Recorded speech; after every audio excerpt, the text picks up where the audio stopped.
Urvashi president, Jagdish secretary. ഇങ്ങനെയുള്ള ഒരു വിവരമാണ് ഇനി AMMA എന്ന് പറയുന്ന താരസംഘടനയ്ക്ക് നേതൃത്വം വഹിക്കാൻ പോകുന്നത് എന്ന വിവരമാണ് വരുന്നത്. എന്തുകൊണ്ടായിരിക്കാം ഉർവശിയുടെ പേരിങ്ങനെ ഉയർന്നു വരുന്നത്? ഉർവശി ഒരു മികച്ച നടി തന്നെയാണ്. താരസംഘടനകൾക്കിടയിൽ ഇവർ രണ്ടുപേരെയും നേതൃത്വത്തിൽ കൊണ്ടുവരണമെന്ന് തന്നെയാണ് താരസംഘടനയ്ക്കകത്തുള്ള ഉള്ളൊഴുക്ക് എന്നാണ് ഇപ്പോൾ പുറത്തു വരുന്ന വിവരങ്ങൾ. ഉള്ളൊഴുക്കെന്ന് ഞാൻ പറയാൻ കാരണം, ഇപ്പോൾ ഉള്ളൊഴുക്കെന്നാണ് സിനിമയിൽ തകർത്തഭിനയിച്ച ഉർവശിക്ക് സംസ്ഥാന അവാർഡ് ലഭിച്ച കാര്യം നമുക്കറിയാം. ആ ഉള്ളൊഴുക്ക് ഇപ്പോൾ താരസംഘടനയിലും ഈ ഉർവശിക്ക് അനുകൂലമായി വന്നിരിക്കുന്നു. ഉള്ളൊഴുക്കുന്ന സിനിമ ഉർവശിക്ക് അനുകൂലമായതുപോലെ താരസംഘടനയ്ക്കകത്തൊരു ഉള്ളൊഴുക്ക് നടക്കുന്നു. അത് ഉർവശിക്ക് അനുകൂലമാകുന്നു എന്ന വിവരമാണ് വരുന്നത്. ജഗദീഷിനും അത് അനുകൂലമായി ജഗദീഷിനെയും നേതൃത്വത്തിൽ കൊണ്ടുവരണം എന്നുള്ള അഭിപ്രായങ്ങൾ വരുന്നു. ഒരുപക്ഷെ താരസംഘടന ഇനി 2 മാസത്തിനകം വിളിച്ചുകൂട്ടി പുതിയ ഭാരവാഹികളെ തിരഞ്ഞെടുക്കും എന്നാണ് അവർ പറഞ്ഞത്. ഈ താരസംഘടനയിൽ നിന്ന് രാജിവെച്ചു പോകുന്നതിന് മുമ്പ് പ്രസിഡന്റായ മോഹൻലാൽ ഉൾപ്പെടെയുള്ള പറഞ്ഞത്, വളരെ വികാരധീനായി പറഞ്ഞത്, പുതിയ ആൾക്കാർ വരട്ടെ, പുതിയ കാര്യങ്ങൾ വരട്ടെ, നിങ്ങൾ വിമർശിച്ചതിനും നിങ്ങൾ തെറ്റ് സൂചിപ്പിച്ചതിനും നന്ദി എന്നൊക്കെ പറഞ്ഞുകൊണ്ടാണ് അദ്ദേഹം കാര്യങ്ങൾ പറഞ്ഞത്. എന്തായാലും 2 മാസത്തിനകം അത്തരത്തിലൊരു ഒരു പൊളിച്ചെടുത്ത് ഈ താരസംഘടന ഉണ്ടാകുമെന്ന് ഞാൻ പ്രതീക്ഷിക്കുന്നില്ല. 2 മാസം കൊണ്ട് പരിഹരിക്കാൻ പറ്റുന്നതല്ല ഇപ്പോൾ ഉണ്ടായിരിക്കുന്ന ചില സംഭവ വികാസങ്ങൾ. അതിനകത്തു തന്നെ, ഈ താരസംഘടനയ്ക്കകത്ത് തന്നെ പ്രശ്നങ്ങളുണ്ട്.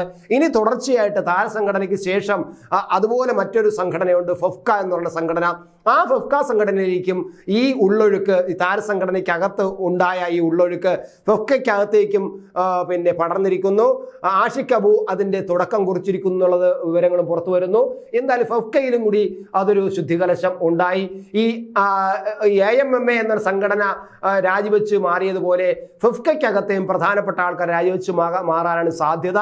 അതും കൂടെ ഉണ്ടായി കഴിഞ്ഞ് ഒരു മൊത്തത്തിൽ ഒരു കലങ്ങിത്തെളിയൽ ഉണ്ടായാൽ മാത്രമേ ഇനി ഈ താരസംഘടനയും അതുപോലെ ഫെഫ്കയും പുതിയ ഒരു ഉന്മേഷം ഉണ്ടാകാൻ സാധ്യതയുള്ളൂ. അതിന് 2 മാസക്കാലം പോരാ എന്ന് തന്നെയാണ് ഞാൻ കരുതുന്നത്. എന്തായാലും ഉർവശിക്ക് എന്തുകൊണ്ട് ആൾക്കാർ ഇത്ര പിന്നെ പ്രാധാന്യം കൊടുക്കുന്നു, പ്രത്യേകിച്ച് സിനിമാ പ്രവർത്തകർ പ്രാധാന്യം കൊടുക്കുന്നു, പൊതുസമ്മതി സിനിമയ്ക്ക് പുറത്തുള്ള ജനങ്ങളും ഉർവശിയെ അംഗീകരിക്കാൻ കാരണം എന്താണ്? പ്രധാനമായിട്ടും ആദ്യമായിട്ട് ഈ രഞ്ജിത്തിനെതിരായിട്ട് ഒരു ബംഗാൾ നടി ആരോപണം ഉന്നയിച്ചപ്പോൾ, അല്ലെങ്കിൽ ആക്ഷേപം ഉന്നയിച്ചപ്പോൾ, അല്ലെങ്കിൽ അവരുടെ അനുഭവങ്ങൾ, അവരുടെ തിക്താനുഭവങ്ങൾ പങ്കുവച്ചപ്പോൾ ആദ്യമായിട്ട് അതിനെതിരെ ഈ രഞ്ജിത്തിനെതിരെ സംസാരിച്ച് രംഗത്ത് വന്നത് ഉർവശിയാണ്.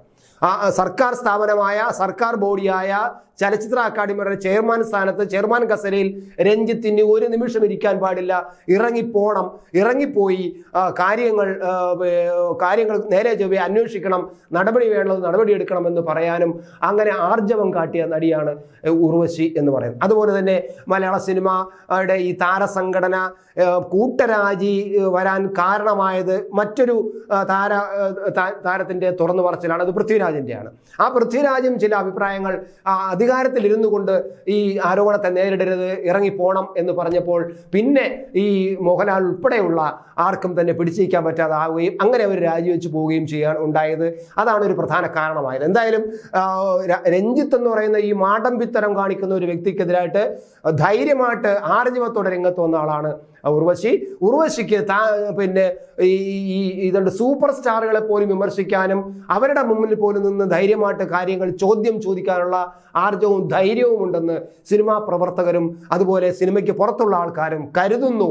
അവരത് വിശ്വസിക്കുന്നു. അതിനുള്ള ചുണ അവർക്കുണ്ട് എന്നുള്ളത് കൊണ്ടാണ് കൃത്യമായിട്ടും ഈ ഉർവശിയെ പിന്നെ കൊണ്ടുവരണം.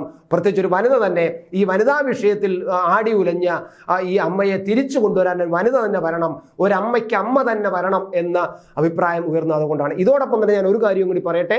ചലച്ചിത്ര അക്കാദമിയിലും ഈ രഞ്ജിത്ത് പോയതിന് ശേഷം അവിടെയും ഒരു വനിതയെ കൊണ്ടുവരാൻ, ബീന പോളിനെ കൊണ്ടുവരാനുള്ള ശ്രമങ്ങൾ നടക്കുന്നുണ്ട്. സർക്കാരിനും അത്തരത്തിലുള്ളൊരു ചിന്ത ഉണ്ട് എന്നാണ് കേൾക്കുന്നത്. പക്ഷേ അപ്പോഴും നമ്മൾ പറയുന്നത് പോലെ അതിനെതിരായിട്ടും ചില അഭിപ്രായങ്ങൾ ഉയർന്നു വരുന്നത് സ്വാഭാവികമാണ്. മനുഷ്യരുടെ ഇടയിൽ അത്രയും എതിരഭിപ്രായങ്ങൾ ഉയർന്നു വരാം. പക്ഷേ ചലച്ചിത്ര അക്കാദമിയിലും ഒരു വനിതയെ നേതൃസ്ഥാനത്ത് കൊണ്ടുവരുന്ന അഭിപ്രായം ഉയർന്നു വരുന്നുണ്ട്. അതും സംഭവിക്കാനാണ് സാധ്യത.